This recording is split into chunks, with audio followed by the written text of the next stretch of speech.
Assalamualaikum warahmatullahi wabarakatuh. Alhamdulillahirabbil alamin.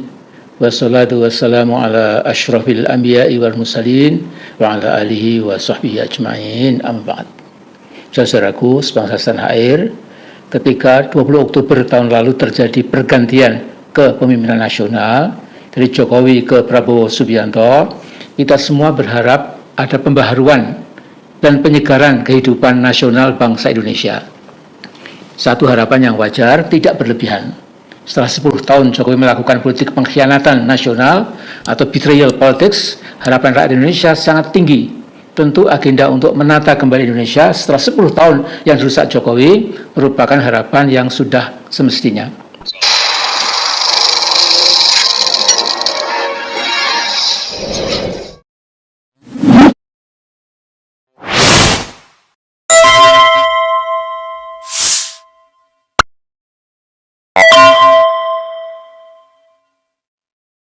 Nah, kalau kita mau berpikir jujur, objektif, dan melihat betapa luas dan tinggi angka korupsi di negara kita pasti kecewa dan marah karena para pejabat kita telah menjadi bandit, menjadi maling, atau kleptokrat yang benar-benar menyedihkan dan memalukan.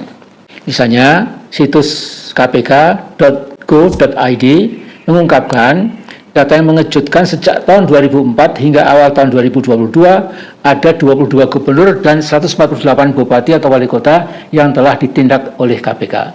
Nah, jika data itu digabungkan dengan temuan ICW, Indonesia Corruption Watch, ternyata sepanjang tahun 2010 sampai 2018 tak kurang dari 253 kepala daerah ditetapkan sebagai tersangka korupsi oleh aparat penegak hukum. Saya ulangi lagi, ada 253 kepala daerah ditetapkan sebagai tersangka korupsi oleh aparat penegak hukum. Luar biasa. Sayang sekali kebijakan Prabowo Subianto so far so unconvincing. Sebegitu jauh tidak meyakinkan. Kesan kuat saya, kebijakan Prabowo hampir di semua kehidupan nasional adalah meneruskan atau mengawetkan kebijakan Jokowi selama 10 tahun yang lalu. Dan Prabowo telah memperingatkan kita semua, jangan pernah lagi mengatakan Indonesia gelap, karena Indonesia cerah. Sorry ye, kata beliau. Nah, sementara ini, kalau saya boleh menganjurkan, janganlah kita berbicara tentang mimpi kita yang bisa membawa kita ke halusinasi, yakni Indonesia emas tahun 2045. Memang sebagai bangsa besar, kita perlu punya mimpi indah. Kita perlu punya Indonesian Dream. Mengapa tidak? Hanya saja kita perlu mengukir mimpi indah itu berdasarkan realitas yang ada, yang kita lihat dan rasakan sekarang ini. Pemerintahan Prabowo menurut saya tidak bakal bisa berjalan lancar karena bukan saja belasan menteri titipan Jokowi masih tetap setia pada Jokowi, tetapi kemungkinan besar Partai Coklat masih lebih mengindahkan arahan Jokowi daripada arahan Prabowo. Dengan tidak adanya reshuffle kabinet sampai sekarang, maka tidak keliru kalau kita menyimpulkan Prabowo justru menikmati adanya dualisme dalam pemerintahannya.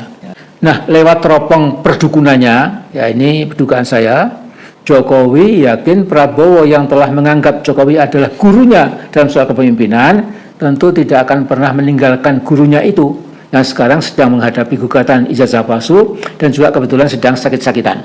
Prabowo adalah seorang intelektual dan memahami ilmu kenegaraan, pemahamannya tentang statecraft pasti sangat dalam, dan karena itu aneh kalau dia membiarkan dirinya jatuh di bawah bayang-bayang Jokowi yang ilmu kenegaraannya cuma pas-pasan. Ya cukuplah untuk jadi wali kota sebuah kota kecil namanya Solo yang terdiri dari 5 kecamatan doang. Nah, tugas pokok Presiden Indonesia, dalam hal ini Presiden Prabowo, adalah menjalankan atau memberlakukan Undang-Undang Dasar Republik Indonesia 1945 dan menegakkan Pancasila, termasuk sila kelima, yakni keadilan sosial bagi seluruh rakyat Indonesia. Saya pernah mengatakan sila yang paling sial adalah sila kelima, yakni keadilan sosial bagi seluruh rakyat Indonesia.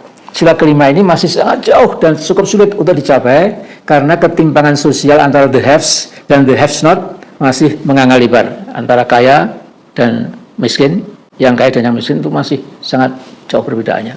Nah, pada April 2024, studi dari Celios, Center of Economic and Law Studies, menunjukkan bahwa kekayaan 50 orang terkaya di Indonesia setara dengan kekayaan 50 juta penduduk terbawah. Terus rata-rata satu orang kaya di Indonesia sebanding kekayaannya dengan kekayaan 1 juta orang Indonesia yang hidup di lapisan bawah. Ini luar biasa. Ya. Nah, bila hal tragis ini dibiarkan terus, bibit-bibit revolusi sosial bisa meledak dan tidak sedikit revolusi sosial di suatu negara dapat menghadirkan sebuah nihilisme atau dalam bahasa Inggris nihilism. Ya. Kalau sampai terjadi pertumpahan darah atau bloodshed, rakyat kecil lagi yang akan jadi korban. Sudah saatnya struktur berpikir para menteri, para gubernur, dan para wakil rakyat harus segera dicungkir balikkan. Sudah selama ini, struktur berpikirnya itu adalah apa yang bisa kami maling dari kekayaan bangsa, itu segeralah diubah jadi apa yang kami bisa perjuangkan untuk mengangkat kehidupan rakyat kecil yang menggeh-menggeh untuk menghidupi keluarga dan bisa membayar SPP anak-anaknya, serta bisa memberikan baju seragam buat mereka, dan lain-lain. Jadi Presiden Prabowo harus segera menomorsatukan kebutuhan pokok rakyat kita yang masih hidup di sekitar garis kemiskinan. Ini prioritas nomor 1. Lupakan proyek IKN Nusantara, impian Jokowi yang sudah mangkrak semangkrak-mangkraknya.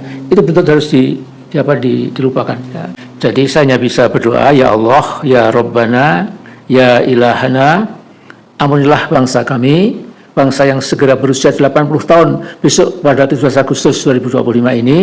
Tunjukkan pada kami dan para pemimpin kami jalan yang lurus, jalan yang Engkau ridhoi. Amin, amin ya mujibas sa'ilin.